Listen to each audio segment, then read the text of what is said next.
Bonjour à tous, bienvenue sur la Web TV Canal Delta 7. Aujourd'hui, je suis en présence de Mathieu Lancelot. Bonjour Mathieu. Bonjour Tatiana. Vous êtes doctorant sociolinguiste, vous êtes traducteur en audiovisuel et traducteur dans la grande distribution et vous êtes un salarié autiste. Effectivement. Voilà. Est-ce que vous pourriez nous présenter un petit peu votre travail et ce que vous faites pour la grande distribution ? Eh bien, le poste que j'occupe dans le non-alimentaire depuis 6 ans bientôt consiste à relire les emballages de produits pré-traduits de l'allemand vers le français. Et puis, il y a d'autres domaines aussi comme les briefs pour les tournages des spots télé dans une agence étrangère vers l'anglais, puisque nous n'avons ni le français ni l'allemand comme langue en commun. Il y a aussi plus ponctuellement des litiges, des réclamations, des études de la concurrence. C'est assez varié dans le métier, même si peu d'entreprises recrutent des traducteurs en interne. Il faut vraiment trouver la bonne place pour ça. Tout à fait, tout à fait. Et donc dans la traduction en fait que vous êtes amené à faire, j'imagine qu'il faut un grand souci de détail, du détail, pour finalement bien retracer à la fois ce qui est dit et l'esprit dans lequel c'est dit. Et est-ce qu'on pourrait dire que c'est une qualité aussi des personnes autistes ? On peut le dire dans ce sens-là, effectivement, le sens du détail, la volonté d'apprendre, mais aussi la curiosité, l'endurance dans ce que l'on aime faire. On pourrait dire ça aussi bien d'un informaticien que d'un traducteur, à titre d'exemple. Mais ce que j'ajouterais aussi comme qualité, mais qui se forge dans le temps, c'est l'humilité et l'acceptation de faire des erreurs. Parce que quand on est traducteur, même avec un sens du détail très élevé, on n'est jamais à l'abri d'une coquille. Et quelque part, je sens qu'en 6 ans bientôt, je l'ai appris. Et ça me donne envie de continuer sur cette voie-là. En fait, plus je travaille sur moi dans mon métier, plus je gagne en personnalité. Le sens du détail, la concentration, j'ai comme l'impression, voyez-vous, que l'on a tendance à beaucoup les associer à l'autisme, alors que il y a peu de choses que l'on dit qui sont tout simplement associées à la personne que l'on est, au-delà de son autisme. Et quelque part, c'est bien dommage parce que c'est comme si l'on n'était défini que par son autisme, ce qui est totalement faux. Pareil, je trouve que l'on a tendance à généraliser beaucoup, aussi bien les forces que les faiblesses. Mais le jour où une personne autiste dans une entreprise n'arrive plus à se concentrer ou à s'entendre avec ses collègues, par exemple, qu'est-ce qui se passe? On perd toute crédibilité après avoir vendu du rêve sur tout le monde, et c'est bien dommage. C'est une remarque que l'on m'a faite à l'université de Paris, où je fais ma thèse, et depuis, je la réutilise tout le temps parce que c'est bien vrai, on n'y pense pas. Tout à fait. Une personne n'est pas réducteur à son autisme, clairement. Et si on revenait un tout petit peu en arrière sur votre diagnostic, finalement, à quel âge vous l'avez eu et qui vous a mis un petit peu sur la voie et comment ça s'est passé pour vous dans votre histoire? C'est à l'âge de 6 ans que j'ai eu mon diagnostic officiel de syndrome d'Asperger, une forme d'autisme parmi d'autres, vous vous en doutez bien, après un premier diagnostic qui n'a pas été concluant, si j'ose dire. Dans quel sens? Dans le sens où on croyait à un versant qui ne devrait pas être, je ne dirais pas le mot, et que ça a profondément déçu mes parents. Mais au final, pour que j'ai une prise en charge globale, orthophonie, psychomotricité, ça n'a pas tardé du tout. À l'hôpital Robert Debré, j'ai finalement eu le diagnostic qu'il fallait. Syndrome d'Asperger et donc scolarisation dans le privé, de la primaire jusqu'aux études supérieures. Et donc, même si je n'arrivais pas toujours à jouer avec les autres et même si j'étais facilement irritable, on a su me faire travailler sur moi et j'en remercie aussi bien ma famille que les écoles qui m'ont accepté. Oui, c'est vrai qu'aujourd'hui, on s'aperçoit que beaucoup d'enfants autistes ne sont pas scolarisés. Et s'ils le sont, eh bien souvent à mi-temps ou voire une journée dans la semaine. Donc de votre côté, vous avez eu la chance finalement de pouvoir suivre une scolarité, j'ai envie de dire, à peu près normale. Pris en charge dans une classe spécialisée, en plus de la classe ordinaire, en primaire et au collège. Et à partir du lycée, scolarité quasi normale. Je dis quasi normale parce que j'avais quelques matières en moins quand j'étais au lycée, même si j'avais plus la classe spécialisée. Et là, j'ai aussi choisi des activités comme le théâtre, par exemple, qui m'a énormément aidé à m'exprimer et à me faire des amis. Le théâtre et la comédie musicale l'année du bac. D'accord. Et qu'est-ce qui vous a aujourd'hui, comment vous vivez votre diagnostic? Comment vous voyez l'expression de l'autisme chez vous de manière plus spécifique?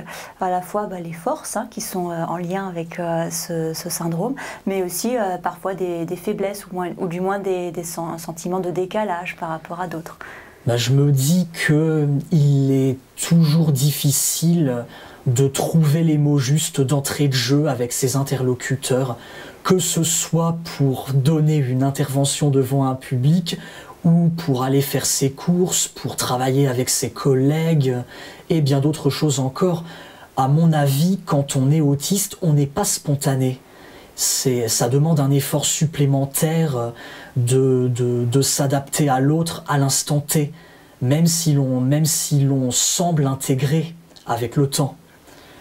En fait, je me sens bien intégré avec mes collègues, avec mes amis et avec ma famille, mais ce sera toujours un défi pour moi de discuter avec les autres parce que je ne vais pas toujours me sentir à ma place, je ne vais pas toujours trouver les mots, mais je finis toujours par maîtriser la situation au final. Et ça me fait garder la tête haute. C'est pour ça qu'on dit souvent que l'autisme est un handicap invisible, pour en tout cas certains d'entre eux. Pas pour tout le monde, invisible pour une partie, mais il y en a pour qui ça l'est plus, avec une déficience associée. Tout à fait.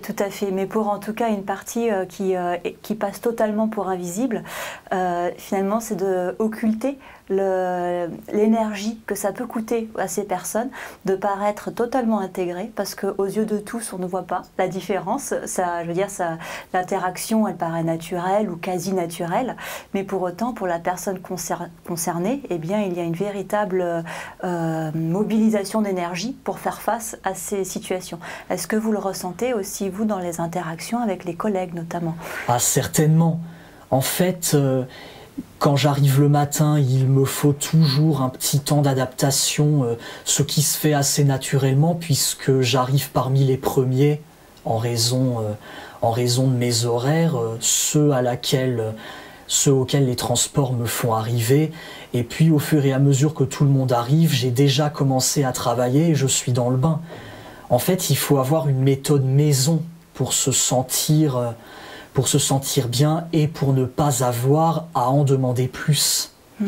Parce que si l'on a à en demander plus, on n'a pas sa place naturellement. Et alors du coup, est-ce que vous avez mis en place un petit peu des routines le matin quand vous arrivez à l'entreprise pour faire en sorte que les choses se passent au mieux? J'ai pas eu besoin d'élaborer grand-chose.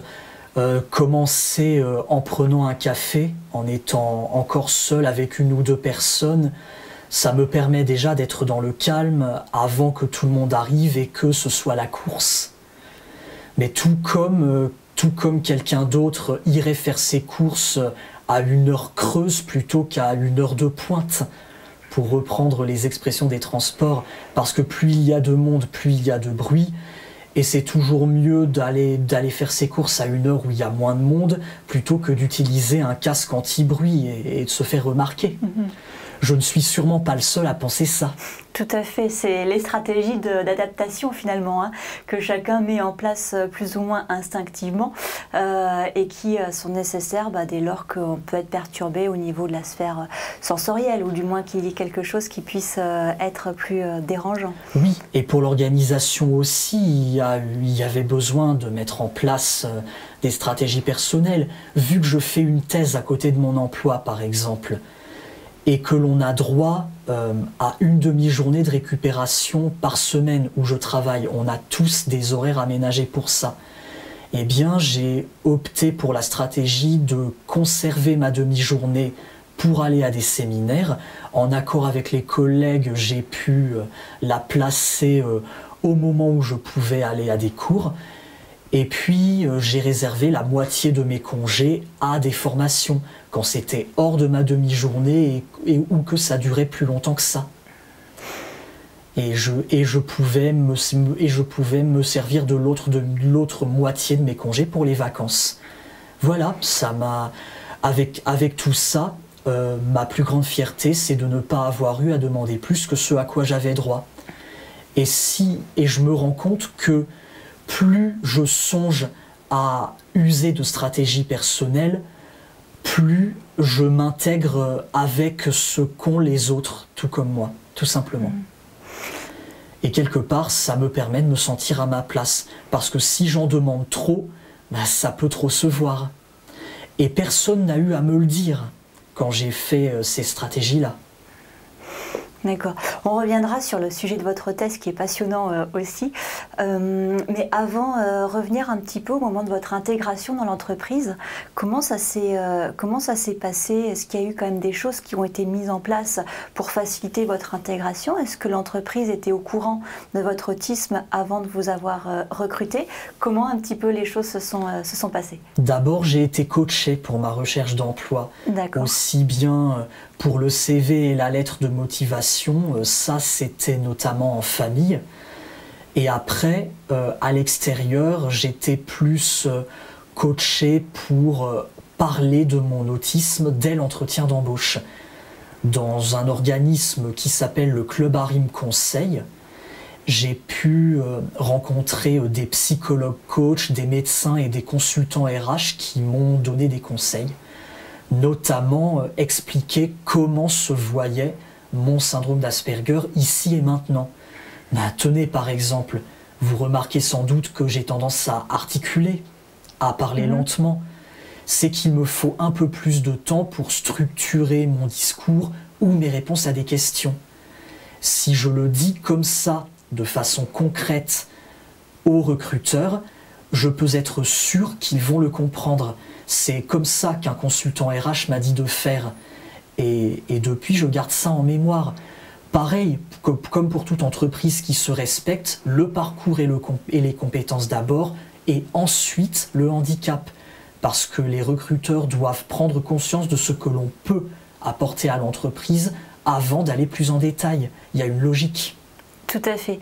Et du coup, vous l'avez indiqué sur votre CV, autisme, syndrome d'Asperger? Non, RQTH tout simplement. Vous l'avez mis sous forme de RQTH. Et vous n'avez pas choisi finalement d'en parler dès le CV? Ni le CV, ni la lettre de motivation. Pour laisser les choses se faire. Naturellement. Ce que l'on m'a toujours dit de faire d'ailleurs. D'accord.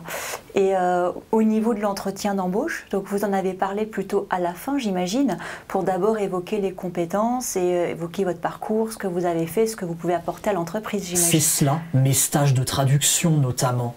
On a pu me demander quels étaient les documents que j'ai pu traduire par le passé.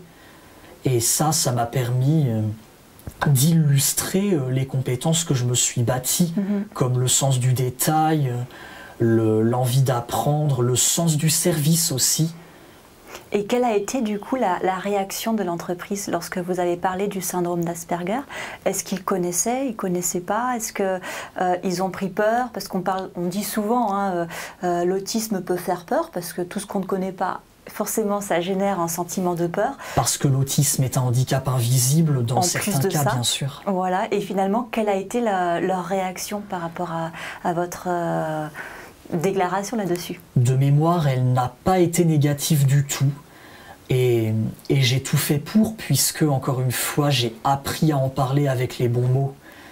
Ça aurait fait peur aux recruteurs si j'avais donné une définition scientifique que personne ne comprendrait en milieu professionnel, évidemment. C'est sûr, la diade du CIM n'est pas, on va dire, la définition la plus abordable quand on ne connaît pas la question du handicap. Aucune définition clinique n'est abordable hors d'un milieu clinique. Tout à fait. C'est tout à fait normal. Et après, du coup, une fois qu'ils ont vu vos compétences, ils vous ont recruté tout de suite, ou ils ont fait d'abord un stage, une période d'immersion, enfin, comment ça s'est passé? J'avais un test de traduction à passer juste après l'entretien. D'accord. Et alors, si je me souviens bien, j'aurais été le seul à avoir fait un sans faute. Mais je n'y croyais pas du tout au départ parce que j'ai raté une dizaine de tests avant de réussir celui-là. Et que ce soit dans une agence de traduction ou dans une entreprise, les tests de traduction sont assez stricts. On ne tolérerait, si je me souviens bien, qu'une erreur de chaque nature, faux sens, contresens, mal dit, etc. Tous les... voilà. Et sinon, quand on ne l'a pas réussi, évidemment, on n'a pas le poste. Là, j'avais des difficultés, comme pour tout autre candidat au poste de traducteur. Comme quoi, il n'y a pas que l'autisme dans tout ça. Tout à fait, tout à fait. Donc, ils ont dû remarquer donc, le sans faute. Et après, donc, vous êtes rentré dans l'entreprise. Ils vous ont recruté. Est-ce que ça a été un CDD ou un CDI tout de suite? D'abord, c'était un CDD de 6 mois.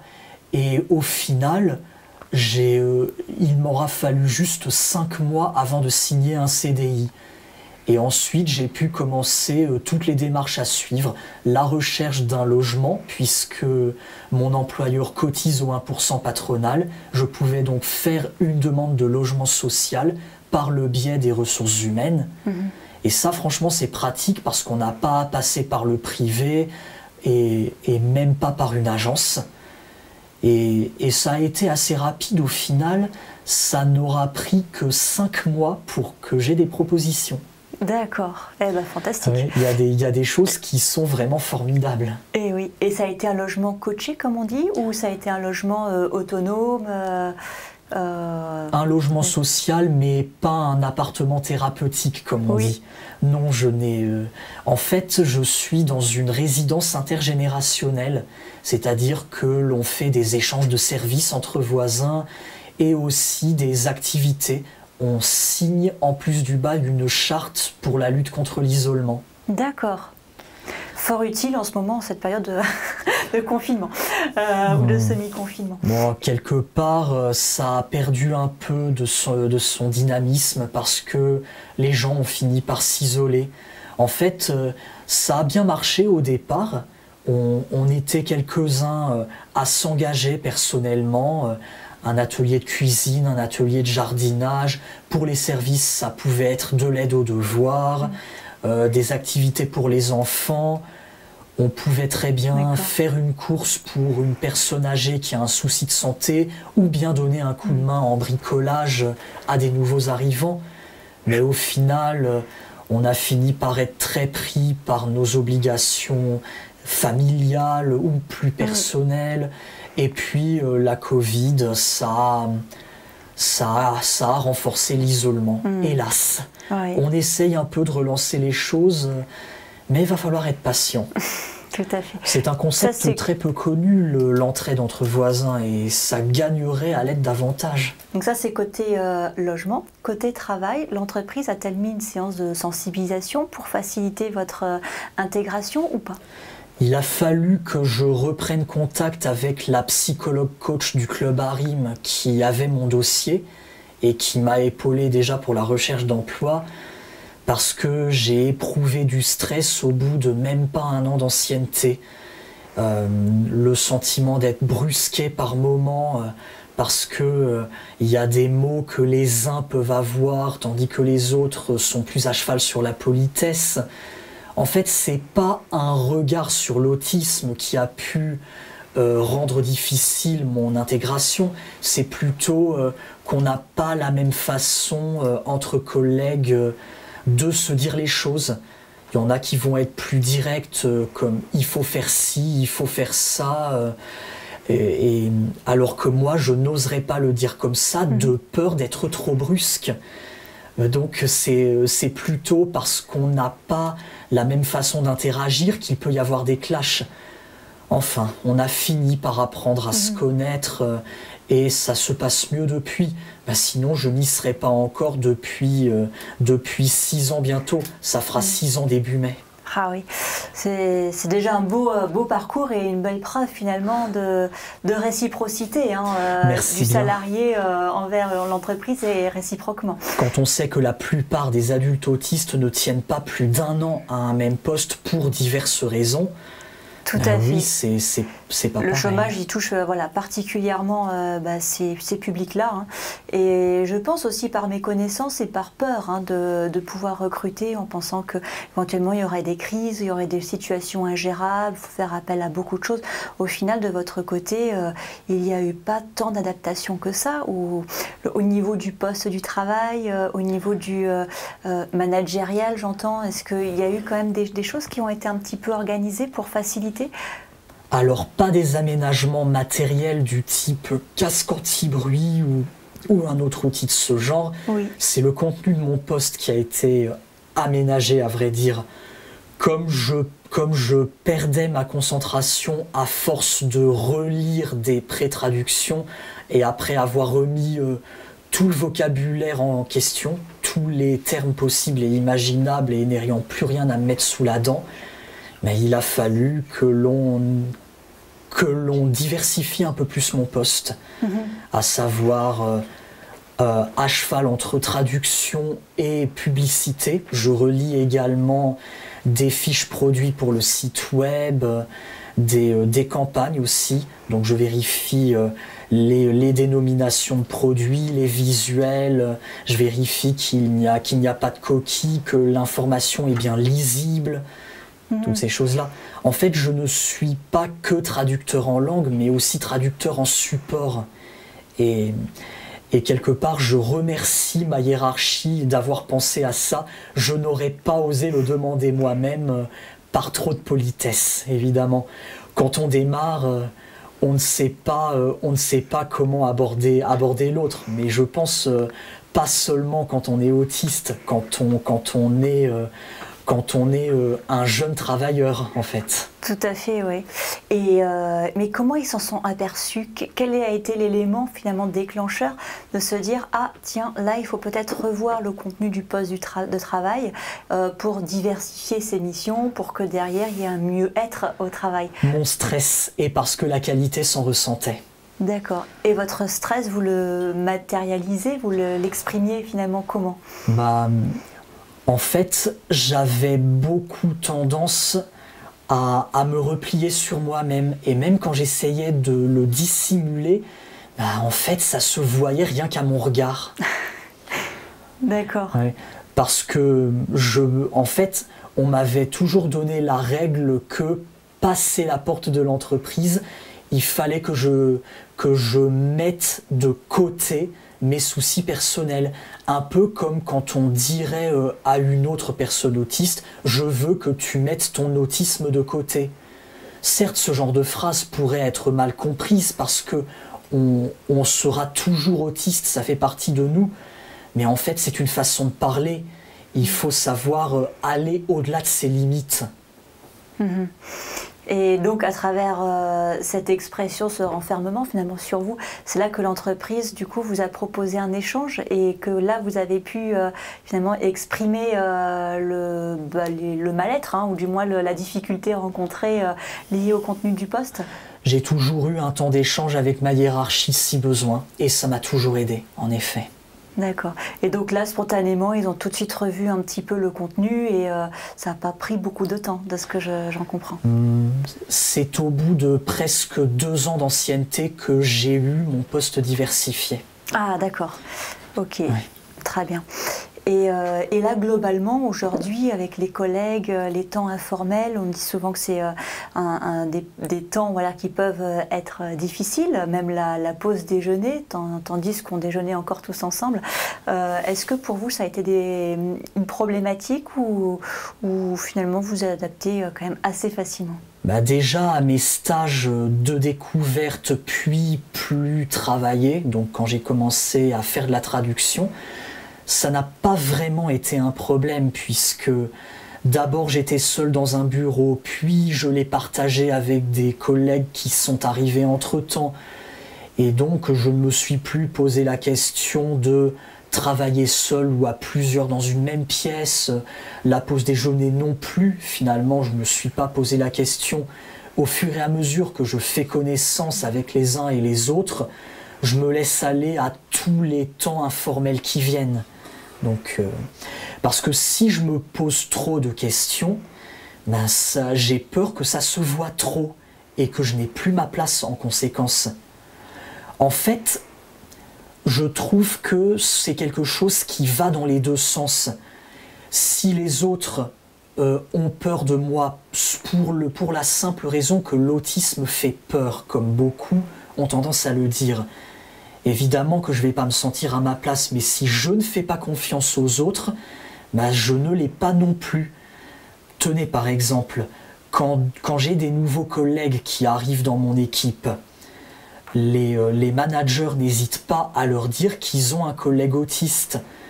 On a pu me demander par le passé si cela me gênait que l'on en parle. Ben, j'ai répondu que non. D'une part, pourquoi ça me gênerait, puisque ça fait partie de la politique de l'entreprise, dans l'intégration du handicap. Et puis, que l'on parle de moi comme quelqu'un à prendre avec des pincettes ou je ne sais quoi, non, je ne me pose pas la question.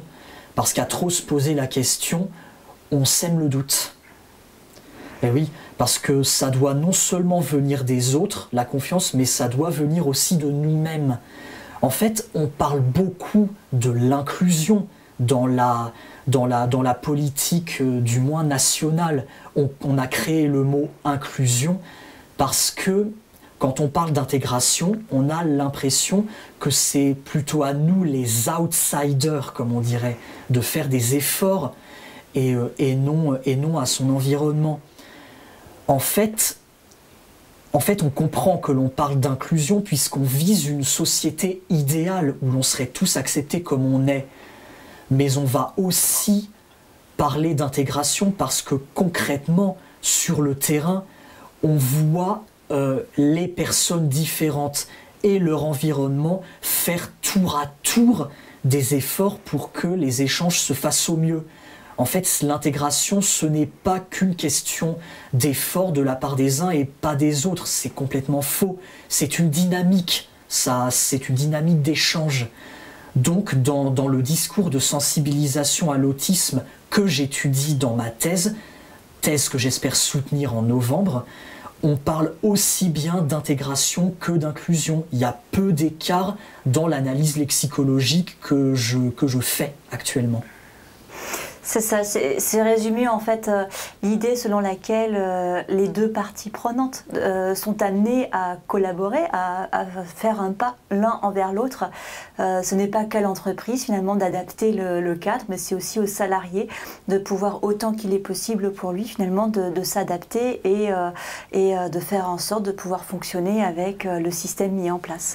C'est un peu, j'imagine, l'idéal de la société inclusive.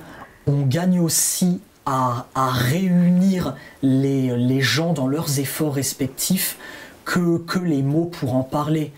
Bah pareil dans la façon de nommer les personnes concernées. Personnes autistes, personnes avec autisme, personnes du spectre autistique, etc. L'adjectif épithète autiste, ça donne un côté identitaire, là où dans avec autisme, on parle de la personne avant son handicap, et du spectre autistique pour ne pas parler de troubles parce qu'on peut montrer que les personnes autistes peuvent être heureuses dans le monde où ils sont. En fait, l'autisme est ce que l'on appelle un objet pluriel. Je dis objet pluriel parce que mon directeur de thèse à l'Université de Paris dirige une collection littéraire sur cette notion-là.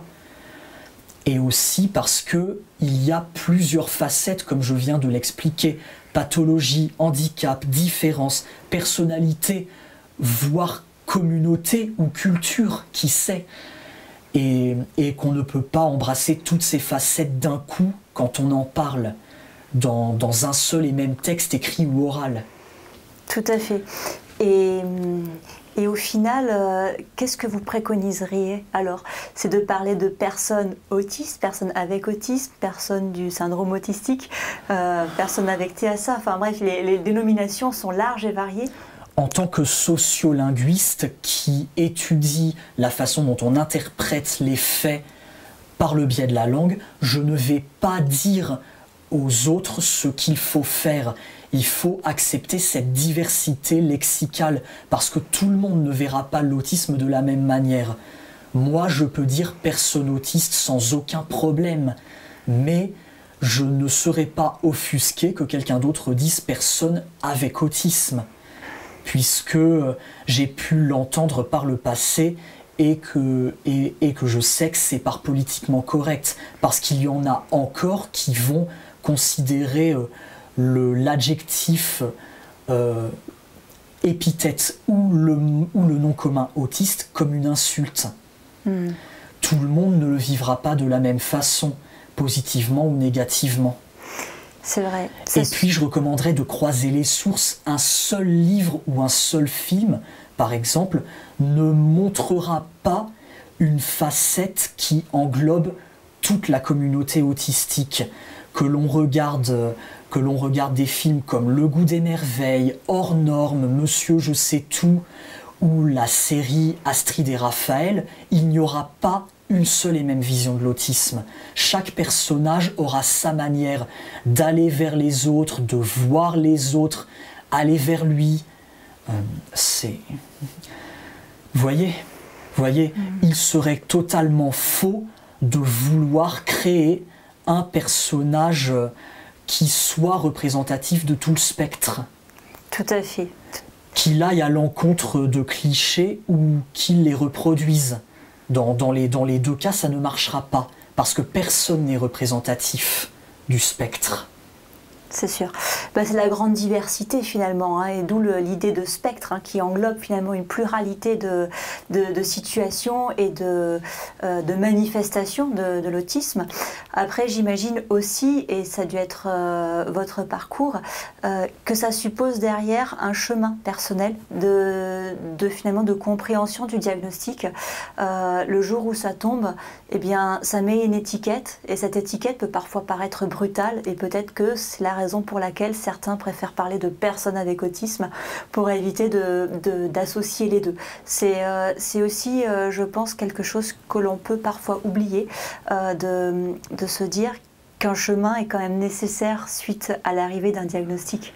Évidemment, l'annonce d'un diagnostic peut être brutale, évidemment, pour les parents qui en ont fait la demande pour leur enfant, ou pour l'adulte qui a fait ses propres démarches, qui auront duré un certain temps.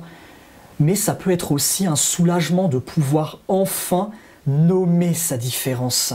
Ça, c'est en quelque sorte un double effet. C'est presque contradictoire que ce soit aussi positif que négatif. Positif parce que on se comprend enfin, on sait enfin qui l'on est, et négatif parce que ça vient brusquement et que c'est synonyme de difficulté. En fait, il faut réunir les deux. Tout à fait. Et on peut dire que d'une certaine manière, vous êtes un bel exemple dans l'entreprise où vous travaillez, puisque... Cela me va droit au cœur. Et oui, l'entreprise finalement parle avec franchise du sujet. Vous avez peut-être permis aussi à l'entreprise d'ouvrir les yeux sur la différence, et comme quoi cette différence, elle est source de bienfaits, de choses positives, de croissance en fait de l'organisation en tant que telle, plutôt que de rester dans des schémas connus avec finalement des personnes qui sortent un petit peu du même type de parcours.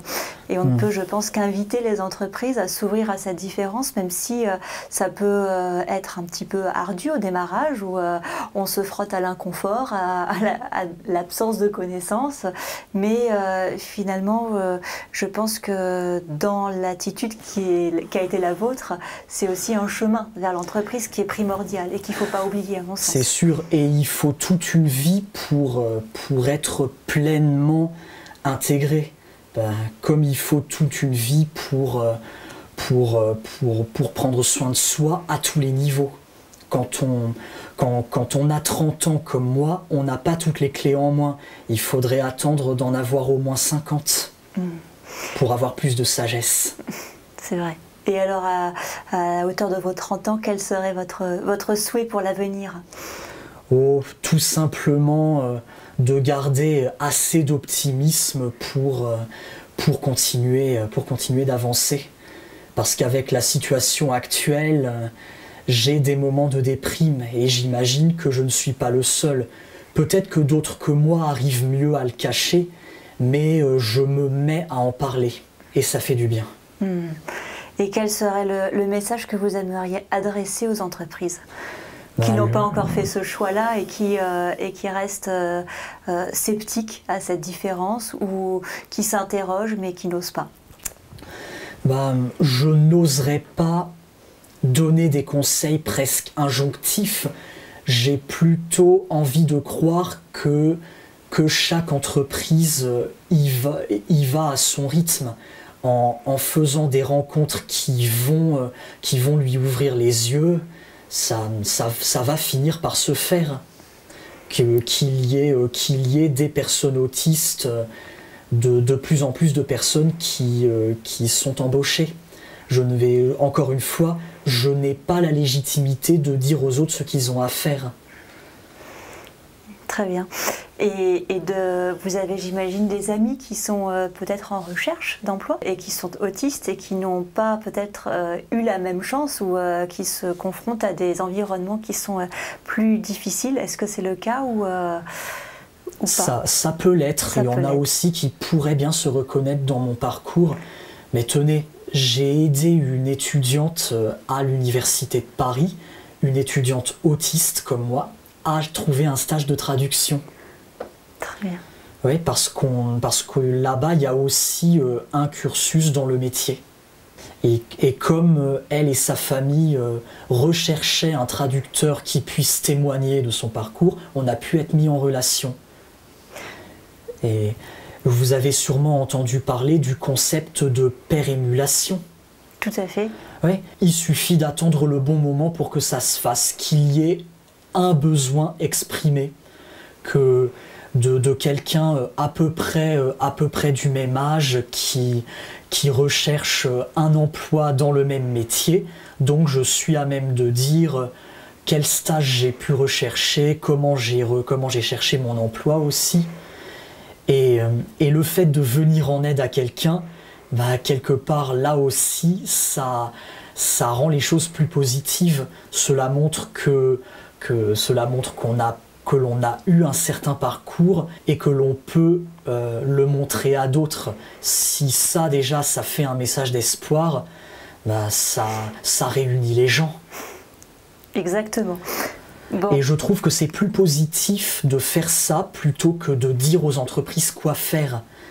Parce qu'il y a toujours des stratégies pour s'en sortir qui ne nécessiteront pas forcément des mesures d'accompagnement très intensives. En fait, on en a besoin au départ pour en avoir moins besoin par la suite. Je vois. Un peu comme des béquilles qui vont au fur et à mesure un petit peu s'estomper parce que le cadre aura été suffisamment accueillant et la personne suffisamment adaptée. Voilà, et ça j'ose y croire pour n'importe quelle autre personne qui recherche un emploi ou qui cherche à être maintenue dans l'emploi. Et ce qu'on peut dire finalement, c'est valable pour les personnes autistes, mais plus globalement pour toute personne en situation de handicap. Voilà. Et d'une manière encore plus générale, toute personne, quelle qu'elle soit. Parce que le handicap, on sait que ça dépend de l'environnement dans lequel on vit. C'est pas, voilà, toute personne peut être à un moment donné dans une situation express, voilà, en situation de handicap, même si c'est pas au sens premier où on l'entend. Voilà, vous avez trouvé le message que je voulais transmettre ici. Et dans ces cas-là, ça va être le mot de la fin. Merci beaucoup Mathieu, et à très bientôt pour une prochaine émission.